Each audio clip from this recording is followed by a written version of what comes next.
Small Etsy shops, if you're not getting sales, there are 6 things you need to do right now. I know because when I first started, I posted 775 different designs over the course of about 5 months and did not even break 100 sales in that time. And with all of those listings, I was literally making pennies per hour. It was incredibly frustrating, but then something clicked. And I went from making a couple bucks per month profit to a couple of thousands of dollars per month profit. I went from $400 per month to making over $4,000 profit per month consistently in the span of around 12 to 14 weeks. So the only difference between here and here, besides crying myself to sleep every night, was that I started to understand these 6 things. And this experience taught me a very valuable lesson. Success does not have so much to do with time, effort, money, and definitely not luck. It is more about where you are choosing to allocate your time and your resources. Are you creating busy work for yourself that is mindless and makes you feel like you're getting somewhere when really you're not? Or are you allocating your time toward the thing that will move the needle forward for you in your business? And we're going to cover the move the needle forward tasks in today's video. You want to obsessively prioritize the couple or handful of high leverage tasks that give you 80% of the results for 20% of the effort. And my hope is that by sharing this insight and method with you today, that it will help you do just that. So if you want to blow up your Etsy shop, the first step is to commit to this method. So watch this video as many times as it takes for you to fully internalize each of these points that we're going to make today. And then just take action. Ignore everything else. Take action. So let's jump in to the 6th most important point that we're going to make today. And that brings me to the power of this number here, 1,142. I recently heard a really interesting story. It comes from the book Art and Fear. And in this book, there's an art teacher. She divides her class into 2 groups. There's going to be a quantity group and a quality group. It's a pottery class, so half the class is tasked with making the most pieces of pottery possible, and the other group is tasked with making the best piece of pottery possible. They have all semester to do this. The semester passes, and at the end of the semester, she takes a look at all of her students' pieces of pottery, and something surprising happens. The group that was tasked with coming up with the most pieces of pottery is actually the group that also created the best piece of pottery. When you first hear this, it sounds surprising, but if you really kind of think about it, it's not so surprising at all. The way you get better at something is by practicing it, and we can really apply this concept to our Etsy shops. The more listings we create, the more practice we're getting using our design app. The better you're getting at the market research that goes behind those design decisions you're making. As you create those designs and put them out in your listings, you're also getting more and more data in your own shop from the experiments that you're paying attention to and running in your shop. You'll start to notice what gets views, what doesn't get views, what's getting favorited, what's getting ignored. You might notice which mockups are working, which mockups aren't getting as much attention, what types of designs get more attention, what niches you're working in get more attention. And this really all comes through the quantity of designs that you're putting out. And as you continue to list and you get a bigger and bigger number of listings, you will also wind up with more opportunities to get found, to have one of those listings get in front of the right pair of eyeballs from someone who's going to interact with your listing, purchase your listing, and possibly spin that listing into a really fun journey of getting a higher ranking and getting more sales and giving you more momentum in your shop. Now that brings us back to the number 1,142. So why is this number significant? You see, I did a study of all the Etsy shops that were opened within the last year, specifically shops that sell print-on-demand t-shirts. And I only studied the shops that have gotten 10,000 sales or more in the last year. There are about 32 of those shops. And the average number of designs in each of these shops was You guessed it, 1,142.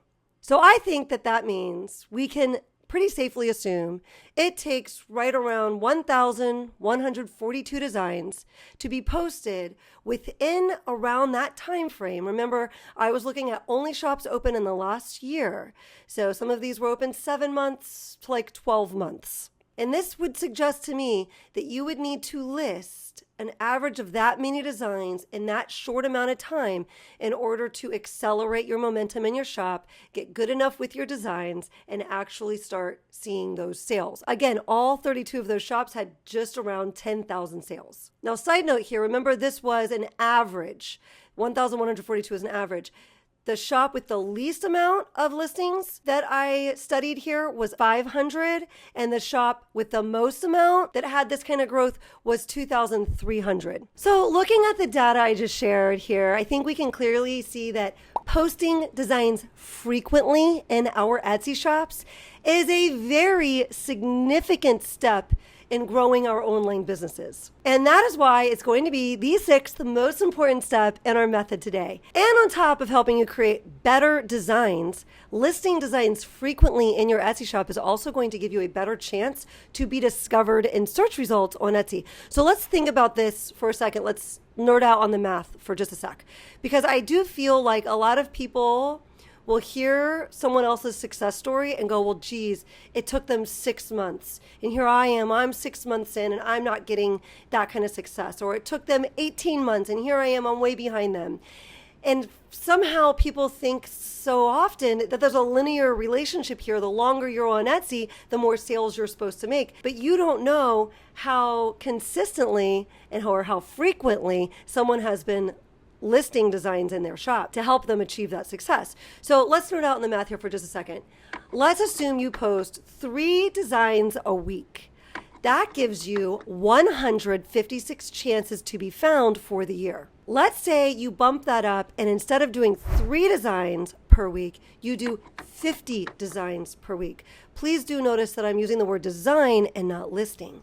I am not taking the same design and listing it many times. I'm assuming here that you're actually creating different designs and not relisting or tweaking a design and relisting it, right? So 15 unique designs in a week for 52 weeks is going to give you 780 chances to be found instead of the mere 156. Let's bump that up and do 25 a week. Now that's going to give you 1,300 chances to be found by the end of the year. Now, I was closer to that 25 per week when I got started with my Etsy shop.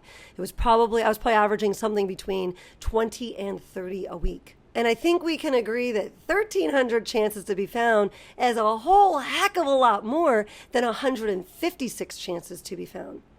Not to mention, your 1,300th design is going to be infinitely better than your 156th design. And so not only do you have more chances to be found, each time you take a new design and put it out there, it's probably a bit better than your last batch.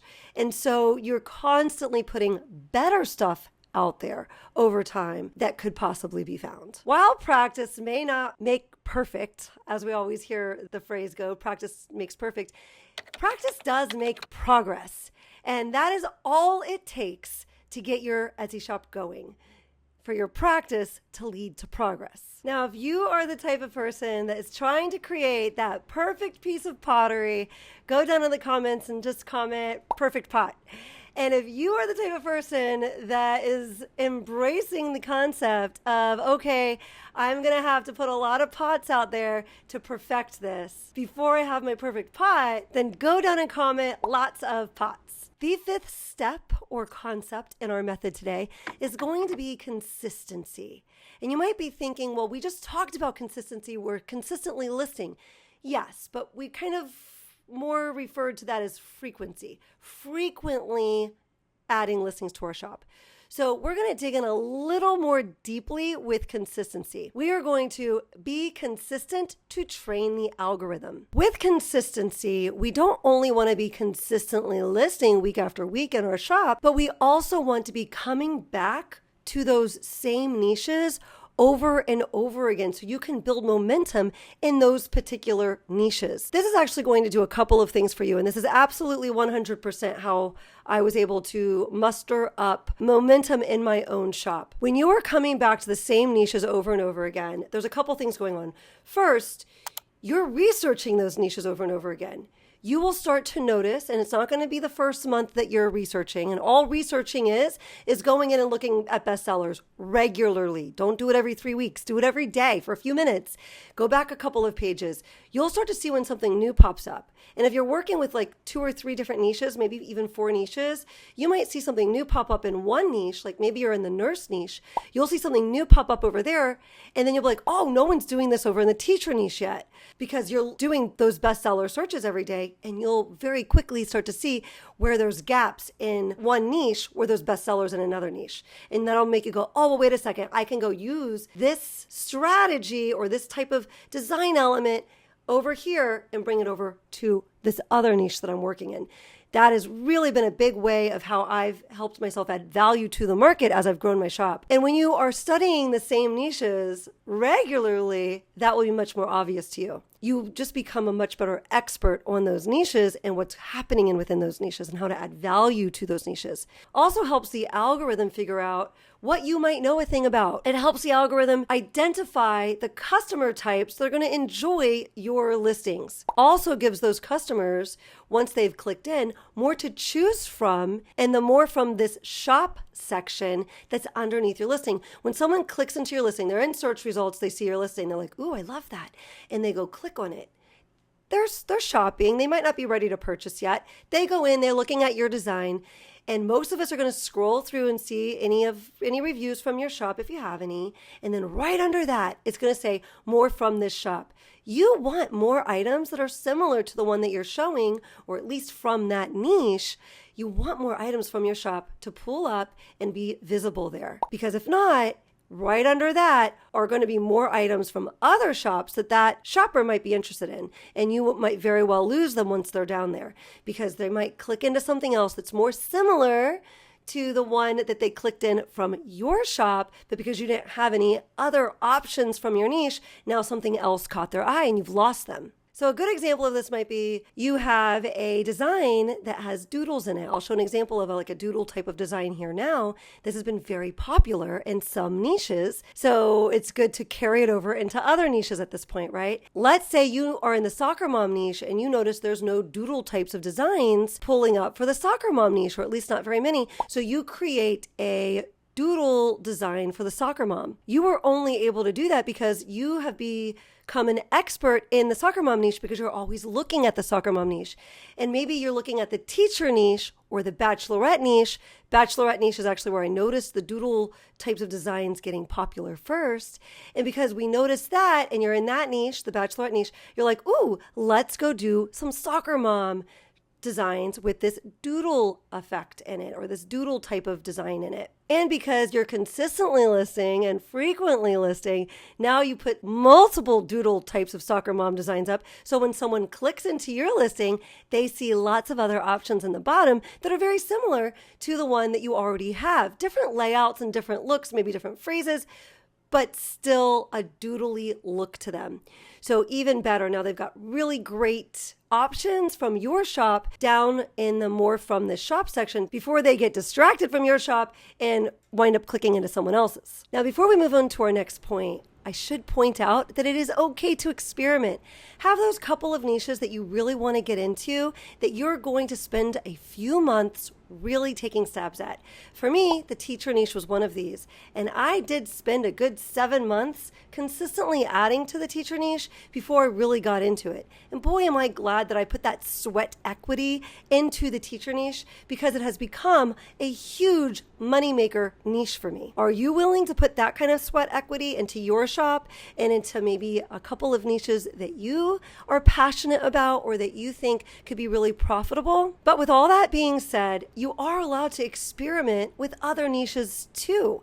Make some time to experiment in different niches to test the waters out and see if you have something that maybe can grab traction. If you are ready to really grab traction in your shop by consistently listing in a couple of well-picked niches regularly over time, just like I did when I was growing my shop, then go down and comment committed to consistency. The fourth point we're going to make in our method here today is lean into your interests. Now remember, all of the points I'm making today are things that I learned my very first year on Etsy and continued to embrace these concepts as I scaled my shop. And if you're not familiar, I do have a shop that consistently makes money. I've had $28,000 profit, so almost $30,000 profit months.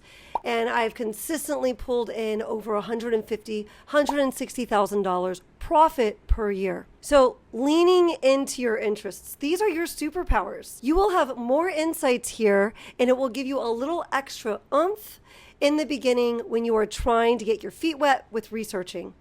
Yes, we're researching Etsy. I have lots of videos about that.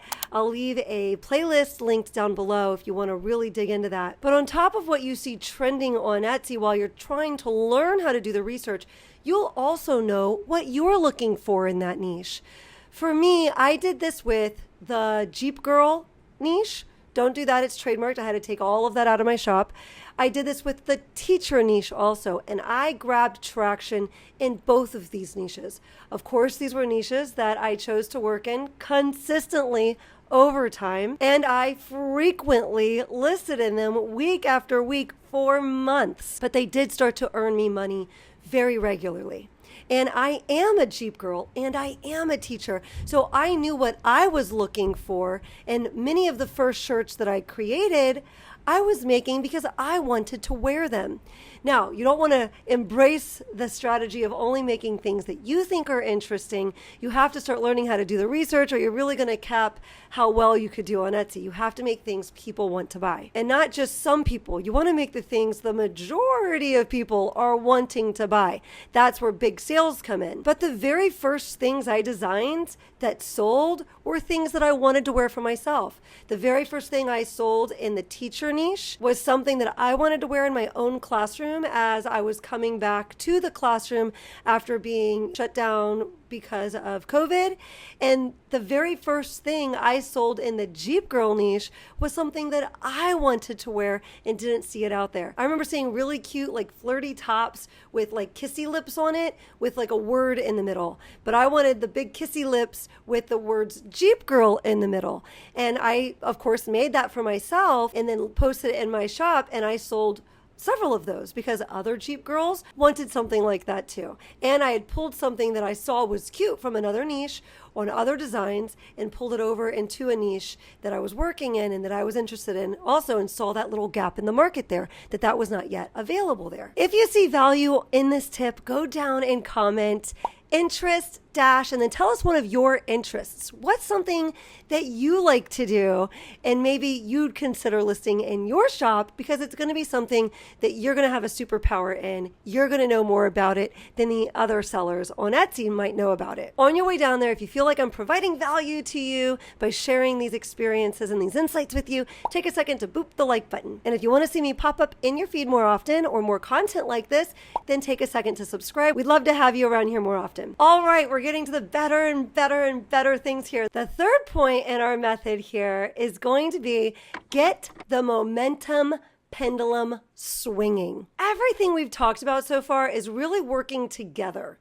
And I kind of quite accidentally came across all of this that first year I was listing. And I'm really a little over 4 years into this now. And it did take me quite a while, looking back and reflecting to see all of the things, all of the kind of ingredients that were working together in my shop that year that led me to success. Now, when we talk about momentum, once you have momentum in your shop, you could do so much in your shop and get such faster results. Momentum in your shop makes it so much easier for you as you continue to do the thing, which is list, right? To do the thing that's going to move the needle forward in your business.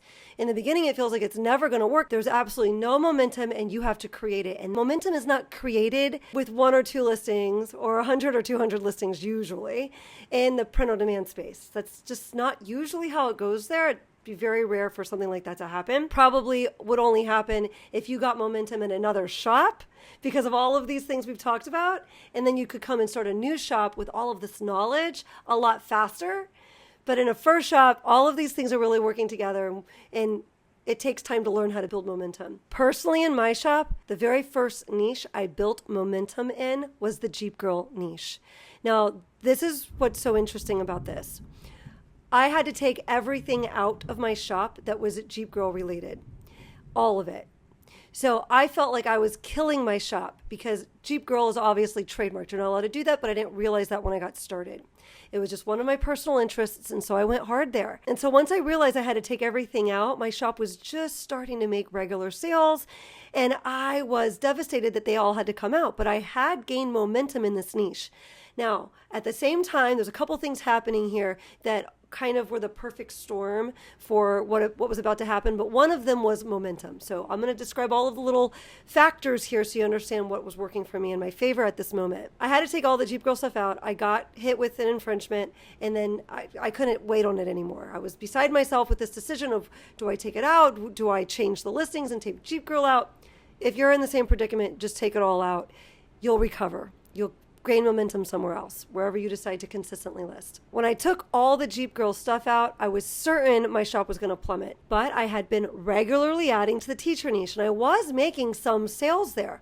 Not like I was in the Jeep Girl niche, but I was making some sales there. The time of year was also perfect storm timing as well, because we were coming up to the summer, and I didn't realize it yet, but that was the biggest time for teachers to sell stuff. Testing, teacher testing, and then you got last day of school stuff, and you've got back to school stuff and team shirts selling really well. And all of this was coming together in this perfect storm kind of way. So when I went in to delete over 300, almost 400 listings, because remember, I'm consistent and I'm frequent. I'm doing these other things that I'm mentioning here. I'm frequently listing, I'm consistently listing in particular niches, Jeep Girl being one of them. So I had a lot of listings. They all went down. I took them all out. Moving forward, I had spent all of that time and energy, and I reallocated all of the time and energy I was spending on the Jeep Girl niche over to the teacher niche. And with all of those other kind of factors I just mentioned, all of it worked together, and I wound up doing really well that summer. So with the Jeep Girl niche coming down out of my shop, I had just made it to $1,000 profit month. Boy, was I on the struggle bus all the way till then. I was just getting out of the pennies per hour, because until this point I had been making pennies per hour, and now I'm just getting out of that and actually looking like I'm going to start making some money for all my efforts. And boom, the rug is pulled out from under me because of my own dumb decisions, and I had to take all of the Jeep Girl stuff out. With all of that time and energy, I put more teacher stuff in. I was even more consistent and more frequent in this niche that I had a lot of personal interest in. And as a result, I went from a $1,000 profit month, even though I ripped out so many of my best-selling things, not that I had a bestseller yet or anything like that, but it was the stuff that was selling most consistently. I ripped it all out. The momentum, the overall momentum in my shop that was gaining still transferred over to the other niche, the teacher niche. And I was able to make $1,000 profit the following month, when you would think I would have made a lot less. You would have thought that I really would have dropped. I was able to maintain. And then the following month, we're in July now, a lot of teachers are buying back to school shirts. I'm gaining momentum in this niche, and now sales are even better, and I make $2,500 profit. And then the following month, $4,500 profit. I don't want to go on a big tangent here, but if you're interested in learning more about the teacher niche, I did create a resource. It was a total work of art. I think it's pretty awesome. I'll pop up a couple comments on screen right now from members in my community and other people that have messaged me that love it. And so if you're interested in it, I'll leave a link to it down below. If you purchase it by June 1st, you will be invited to a special session, a special live session where we get to interact and talk about how it's going, and I'll answer any questions you have about the teacher niche. It also comes with a 90-minute video resource that you'll also gain access to, and it's built out to include every month niches, sub-niches within the teacher niche that you should be thinking about each month. It's broken down by which ones are the most profitable, which ones are the least profitable, and lots of other kind of sister niches or niches under the school umbrella, we could say, because it's not just teachers, types of teachers, subjects, subject matter that teachers are going over, and other positions at the school. It's a huge moneymaker niche, and it's lots of fun to design in. But let's not get away from the topic here. We're talking about momentum in our Etsy shops. And once you gain momentum in a particular niche, it's so much easier to take that momentum that your whole shop has swinging. And it's not as hard to gain momentum in a new niche now. It's much easier because your momentum is swinging in your shop as a whole. You're proving to Etsy that you're a shop that actually gets things sold, so they're getting more comfortable with putting your items in front of people. I do have an online membership, and Rachel is in that online membership, and I wanted to share with you what she posted in there the other day, and I thought this was super valuable in driving home this point about momentum in our shops. She says, key to shop growth. Shauna has mentioned this before, but yesterday I listened to an interview Cassie Johnson did with Stephen Chen, founder of Hello Custom. He ran a successful Etsy shop and scaled it to millions before starting Hello Custom. He said the key to his success was momentum. When he started his shop, he got in a niche that had high demand and went hard in that niche. That got momentum going in his shop so that when he moved on to another niche, he was able to get momentum there and scale that niche faster. Every subsequent niches he got in, he was able to make sales almost immediately and scale those just as successfully. He kept feeding all of the other niches he started even as he was working to scale a new one. So he mentioned not starting in a new niche until the one he was launching had momentum. So it seems that the key to having a successful shop is to get good momentum going. And once it's there, it almost doesn't matter what other niches you get into. That whole shop momentum works in your favor. Shauna said something similar. At the beginning, she was only in 3 niches and worked very hard in one specific one until she had momentum, then branched out. I thought I would share this in case anyone is new and didn't know, or for a refresher. It was a good reminder to keep me focused. Thank you bunches to Rachel for taking a minute to post that in our community. I thought she kind of summed it up perfectly. I will leave that interview Cassie did with Stephen Chen linked down in the description below. Well, if you're interested in making money on Etsy, I hope you're interested. Heart to heart, honest truth. I hope you're interested in every single topic that I'm hitting. I spent a long time putting these points together and collecting the things that I wanted to say on each in hopes that I could reach you, the other person on the other side of the screen that's struggling financially, because that's where I was. And these are truly the things that helped me that first year get somewhere. And that somewhere was freaking exciting. It's somewhere where I was just about out earning my regular school teacher job within 1 year because of these concepts. This is genuinely how I have scaled my shop. So I thank you bunches to Rachel for sharing that with us, to bringing that to our memberships, Learn and Earn Academy, to bringing it to everyone's attention. And she gets to impact even more people because it was perfect for me to share during this video today. Now, if part of you is wondering, well, Stephen said to just do 1 niche and Shauna said she did 3. What do I do? What do I do? Make a decision and take action. Go. It doesn't matter whether you choose 1 or you choose 3 and tossing it up and going, oh, well, what's the best decision? What's the best decision? Making a decision is the best decision. You need to make a decision and go. What this is showing you is that this concept works. Stephen Chen did it with just 1 niche. I went ahead and tried out 3 niches. That worked better for me in terms of feeling good about what I was doing. Make the decision for you. But maybe from what you've learned here, don't decide to do a different niche every day and to be in 30 different niches. Be selective. Just pick a couple or just 1 and go for it. The second point on our list today is to double down on what is already working. When I started getting those Jeep Girl sales, I started making more Jeep Girl stuff. Doubling down can mean doing more versions of the phrase that is selling, doing lots of different versions of it, lots of different looks, bringing in lots of different trends. If you're needing help with trends, that's something we do a lot in my membership. And I also have videos here. But if you're looking for that extra support, I will leave a link to the membership down below. We do a monthly trend report. If you were just to use that trend report and use all of the different examples and doing batches of designs with those different trends, you'd be giving yourself a really good chance to start making some sales. And it's a really perfect way to double down on what you already have in your shop that is working. So when you're doubling down, you can make more of the phrases specifically, but don't stop there. What I think is the most important thing to do is to make more designs in that niche. You could take the look of that one design that's selling and maybe do up other phrases with that type of look. So if you have like a doodle design that's going off and it's doing really good, make lots of more doodle designs with different phrases and different looks and different color schemes for that niche in your shop. But don't stop there. Then find another trend. In the membership, we talked about blue toile and try it up there. And then I recently discovered a particular trend that makes you 72% more likely to sell your designs. So we'll loop back and we'll talk more about that in just a minute. Doubling down on what is already working in your shop goes hand in hand with the other points we've made here today. You are being frequent in your shop because you are adding more. You are being consistent in the niches that are getting traction in your shop by making more.